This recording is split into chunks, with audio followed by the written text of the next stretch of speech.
Hello, everybody. It's the Meista, your favorite drinking buddy from Brews and Tunes. Cheers. Today, I'm very excited. I am chatting with Rob Alaniz, the drummer from Evildead, killer thrash band. Super excited to be chatting with you today, Rob. Thank you so much for Thanks, joining man. I appreciate it. me. How you doing today? Doing good, man. Hanging in there, Good, good, good. So I guess why don't we start off talking first with this killer album, Cool. the United States of Anarchy, that came out this past year. Yeah. And first release for Evildead in quite some time. Yeah, 29 years. Yeah, that's crazy to think that.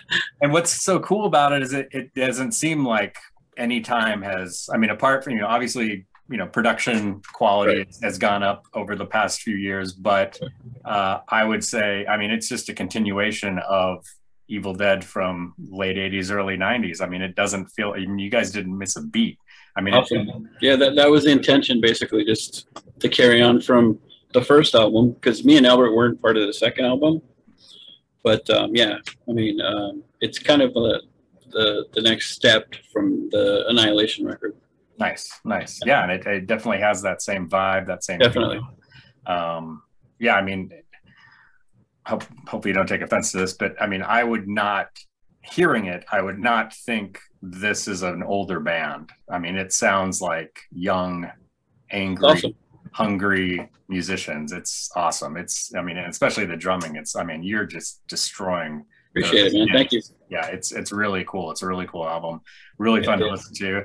Of course, you got Ed Repka doing the album. Yeah. Again, Yeah. back in the day. So Yeah, we went with the same label, same artist. I mean, yeah, it's a total throwback, basically, yeah. But I would say it's not a nostalgia album. I mean, it's like you said, it's a No, continuation. yeah, continuation for sure. Yeah, it's great. It's just a killer album. I since it came out, I think, what was it? It was, I think, March. October. Yeah, so not very long. I'm less than a year. Yeah, I mean, I've been listening to it nonstop. I can't Awesome, put it down. It's just Thank you. so cool. That's one of the things that we wanted to make sure that, like, we kind of didn't want to, like, overstay our welcome. In other words, just do a short enough record to where, like, you want to listen to it over and over again. Yeah. Kind of like the Rain and Blood thing, where just want to put it back on. One of those Right. goes so short. Yeah, and I mean, yeah, as you said, I mean, I put it on repeat all the time because, yeah, as soon as it ends, I'm like, oh, I need more. I got to listen to that again. That's awesome, man. Yeah, it's really great stuff. So, obviously, as you said, that came out in October. In this crazy world we're living in right now, where a lot of things are shut down, things are starting to open up a little bit here and there, depending on where you live. But so, in this past year and a half, like, what have you? I mean, apart from releasing this album, what have you been up to? What have you been doing? Just working, and the band has gotten together a few times. We've actually got a show next month. Like a comeback show. We're playing with Hyrax. I don't know if you're familiar with Hyrax. Huge. But yeah, Fueled by Fire. A couple other bands, and it's cool. I mean, it looks like it's almost sold out. So nice. And that's in Los Angeles, correct? Yes, at the Whiskey. Oh, wow. Yeah. So legendary. Yeah. Legendary bands, legendary club. That's great. Definitely. So cool. yeah, we've been working on that. We rehearsed last night, actually, and it's coming together. And we got one new song that we're gonna play at the gig. Oh, cool. Brand new song. It's it's not on anything, so nice. It'll be interesting. Have you guys been with kind of downtime? Have not being able to do live shows and whatnot? Have you guys been? I mean, you just mentioned you have a new song. Are you doing other writing? Is there? Oh yeah. We're constantly writing. Me and Albert, and and the guys will come in with ideas and stuff. But yeah, constantly. I mean, we have pretty much the whole next record. We just great. Got to piece it together. Nice. Yeah. That's very exciting news. Yes. Yeah. Do you have you said you're kind of piecing it together. Do you have kind of a target date at this point, or no? I think we'll probably beginning of next year probably start recording maybe or something like that. But for now, yeah, we're going to try and do as many shows as we can before they cut us down again. Hopefully not. Right. But yeah, I mean, we do plan on doing, because I don't know if you know that SUV is doing a reissue of both records. Oh, cool. So we're gonna do some bonus tracks for that, and I'm not sure what we're gonna do. Maybe covers. I don't know, but we're working on that right now. So that's in the immediate future. And then I don't know, possibly put a new song in there. Who knows? I don't know. You know, it's all options, you know, at this point. So. Wow, that's really exciting news. So so re-releasing the first two albums. Yes. Is there a target date for that release? Beginning of next year for sure. Yeah. Okay, cool. Very cool. That's very exciting. Yeah. Nice. Yeah. Finally, right? Get you know, because there's so many bootlegs out there now. You know. Yeah. Yeah. Not even available. Yeah. Well, and I would, you know, I mean, I would imagine you'll probably, you know, remaster the sound, you know. And yeah. I'm sure they're gonna do, you know, probably maybe different artwork. I don't know. There's, you know, a lot of options we could go with. So nice. We'll see. And then you're also in Anger is Art. Yes, as well. We're actually starting to record probably September. Oh, okay, cool. So yeah, and Albert is part of that band now too. Albert, who's in Evildead, so he's also in that band now too. So. Oh, nice! I did not know that. That's very cool. And that's with Steve Gaines, correct? Steve Gaines, yeah, Eric, Brian. Mm-hmm. Nice, very cool. That's great news as well. Yeah, I mean, you know, yeah, all this time off, you know, was definitely, you know, helped us get together more, and you know, it kind of forced us to work on stuff. So yeah, that's exciting news. That's very good. Let's maybe go back in time a ways and talk about kind of your start into music and start as a musician. You know, when did you start drumming? Kind of what was the catalyst there? Well, self-taught. I started because a friend of mine, my neighbor, had a kit and kind of hung out with him, and he basically showed me how to hold sticks, you know, basic shit. And so that's basically where it started. And my brother got a kit, and then I just took his over basically. And yeah, ever since, I think I was 16 when it started. So yeah, but I've been playing ever since, you know. Very cool. Then did you come from a musical family? Just my brother, my older brother passed away a couple of years ago, but he played guitar and he played everything basically, and he had a kit and I just kind of took it over. So we used to play together. It was cool. Nice. Yeah. What were kind of back in those days, who were you listening to? Who were your influences as far as drumming? Oh, I mean, everything. I mean, huge Van Halen fan, obviously. You know, Van Halen Mach 1, not the Hagar. I mean, I love the Hagar version too, but it's all about, you know, the David Lee Roth years for me, you know. Yeah. But yeah, I mean, a lot of Van Halen, Sabbath, Zeppelin, I mean, you name it, Aerosmith. I was into all that stuff, and you know, Iron Maiden, big Iron Maiden fan, UFO. I mean, all that classic, you know, rock. Cool. It's classic now, but yeah, for us it was right. You know, it was the thing, you know, for sure. Nice. But yeah, I listen to everything, man. I mean, you know.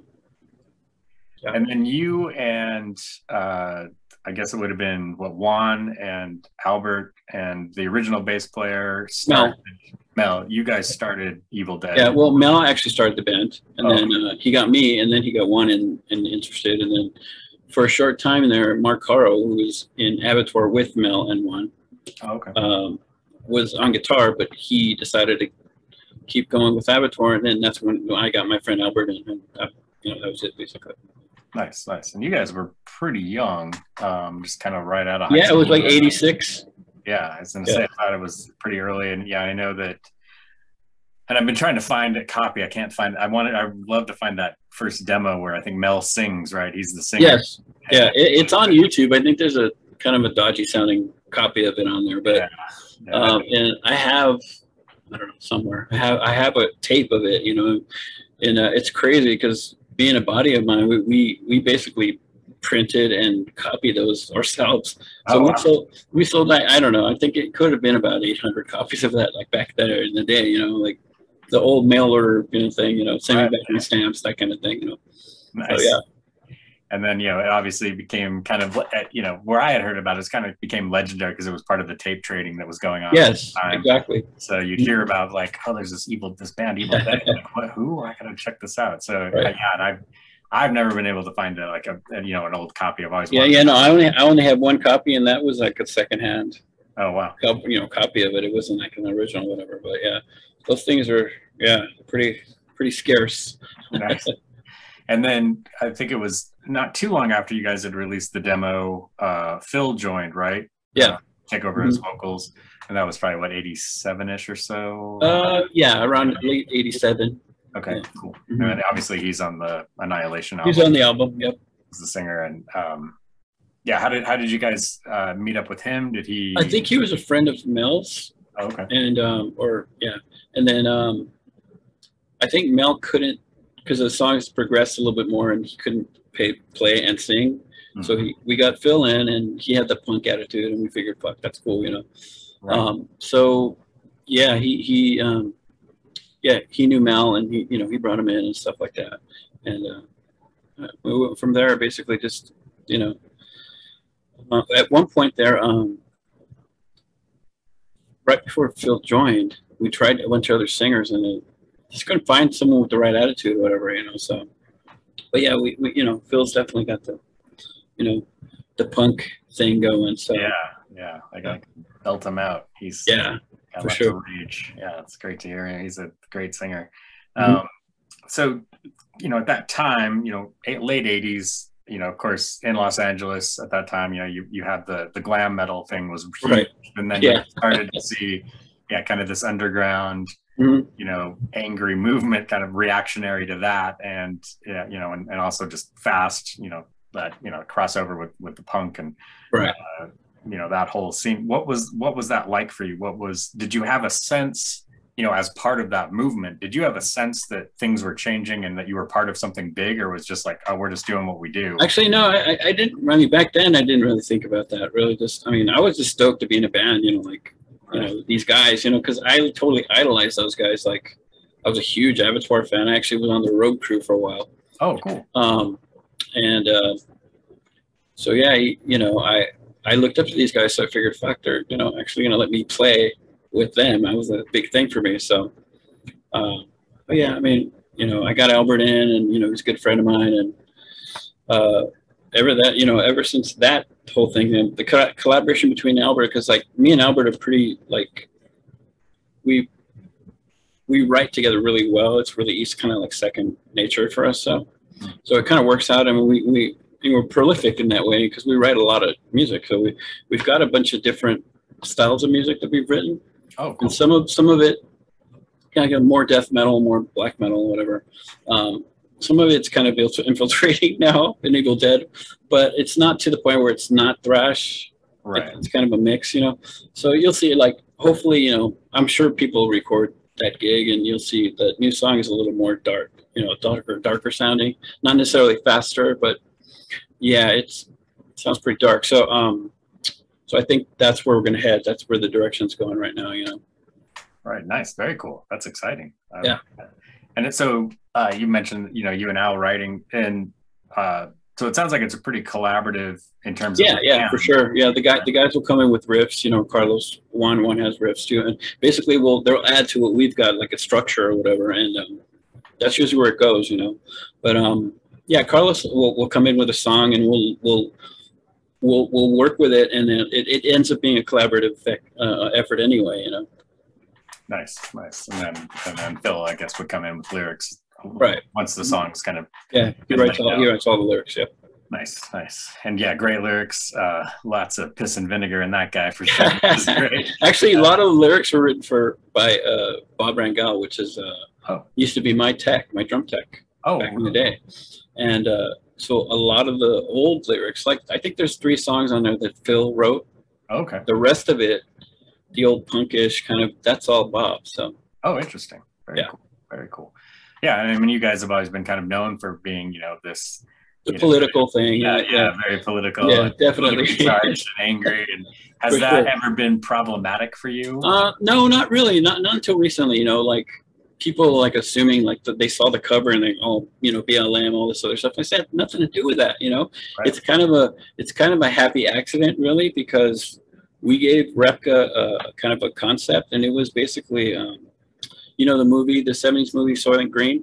Yeah. Are you familiar? Yeah. Well, it was based on that, basically, you know, post-apocalyptic, all that, you know, all that stuff. And Repka just went with it, right? So we gave him the idea. He came back with this cover right at the time where all that shit was happening with BLM. It's fucking so weird how it happened. But yeah, you know, and that's basically where the album title came from.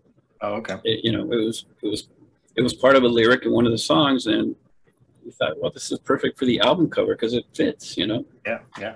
But it was never meant. It's kind of weird. It was eerie, actually, how how current it was, basically. With the cover, Yeah, that's pretty wild. That's yeah, it's bizarre. Yeah. And it's obviously a great cover. Ed Repka is legendary. Yeah, he's great.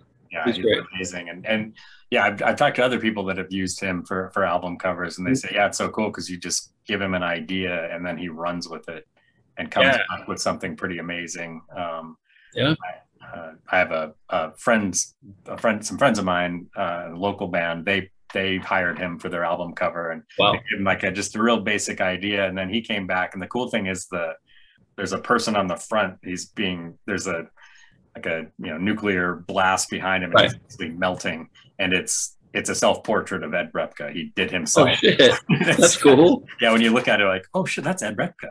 Like, oh, that's cool. He did himself melting. I gotta check that out. That's awesome. Yeah, I'll have to show it to you. It's pretty cool. Well, nice, cool. So another thing I wanted to ask you about.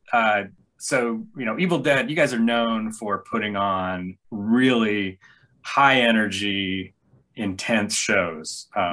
Like kind of always, and I've seen. In fact, I was just watching not too long ago. It was a club in Los Angeles. It was probably, I don't know, 3 or 4 years ago. Okay. And it is chaos. I mean, you guys are killing it, but I mean, the audience is going insane, and it's the crowd is nuts, man. It's just, it's bizarre. It's basically they take over the show. We're just kind of there to play for them, but it's all about the crowd, man. Like.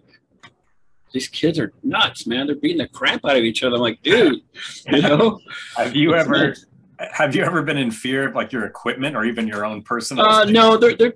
I mean, as far as that goes, it's always kind of an accident when somebody falls on shit. But I mean, I was in a band called Despise You. I don't know if you're familiar with. Yeah. It's like a power balance band. That crowd is just fucking insane. They're basically on stage with us. Like.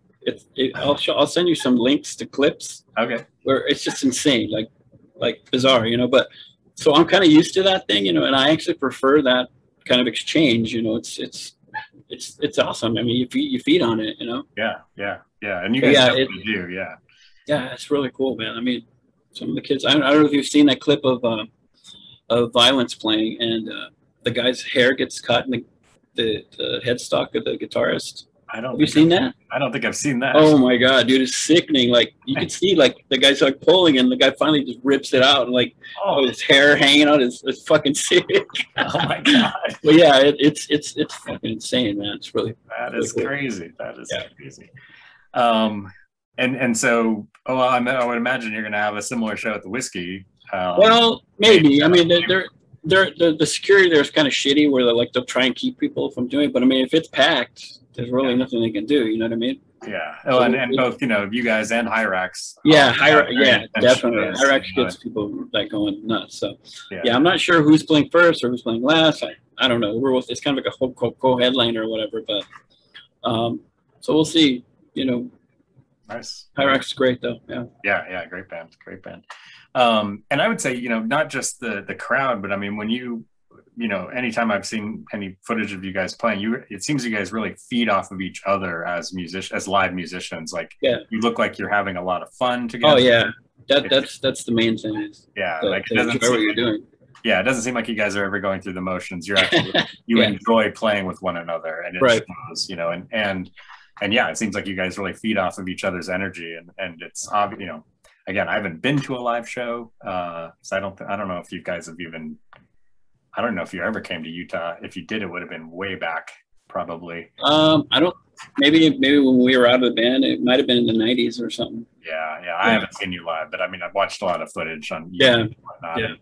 Yeah, just crazy and wild shows. I mean, it looks like a lot. We're trying to. We definitely want to get out there and play. So, I mean, we didn't do any promotion for this last record, and I think we can. I mean, people bought it and stuff, and people are aware of it. So. Yeah, we definitely want to get out there and play.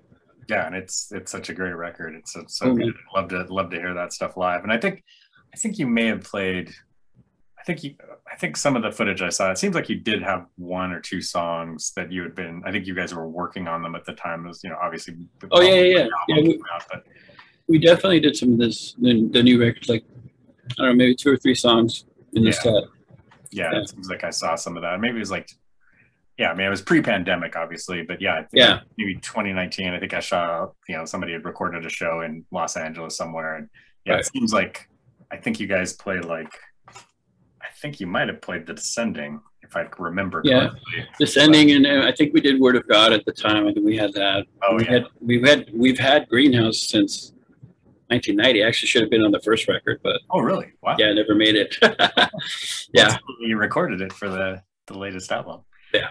Well, and I would imagine, you know, especially with a band with that kind of history, you've been around for a while. I'm sure you've got all sorts of cool songs that, you know, we have never heard. That, you know, kind of. Oh yeah, there's a lot of stuff that, like, I mean, nothing really recorded, but like we used to like jam on like Slayer and stuff like that back in the day. It's pretty interesting, you know, doing that. We had our own little take on there, but I mean, yeah, we did everything. Like, as a matter of fact, Planet Claire should have been on the Annihilation record as well, but we just never got a chance to record it. Oh wow! So I'm kind of glad, because, you know, we were able to do a bunch of other stuff with it now, you know. Yeah. That's cool. That's interesting. I like it. And then, you know, over the years, you were also in several other bands. Yes, I'm actually currently in 2 other bands, Winterthrall and Noctuary. Oh, okay, yeah. More of a black metal kind of side of things, but yeah, we're still doing that. We're working on records to come out hopefully next year. Oh, cool. Wow. So, you know, trying to keep busy. Yeah, I say you're really busy. yeah. You know, it's my thing. I mean, I don't do anything else really at work, and just, you know, my bands are. Nice. Yeah, because you have a full-time job, and then you're also a full-time musician too. Basically. Right. Yeah, I'm also in a cover band too that does. Oh wow. Everything. Does matter of fact, we're playing next month. We do everything from Prince and Pink to Black Sabbath and, you know, Rainbow. So everything. Yeah. Wow.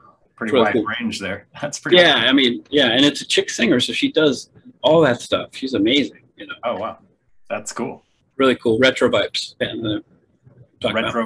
Retro Vibes. Oh, okay. Retro Vibes. Cool. Yeah. I'll look into that. So, yeah, we got a gig next month, and should be cool, man. I mean, everybody's pumped about it, you know.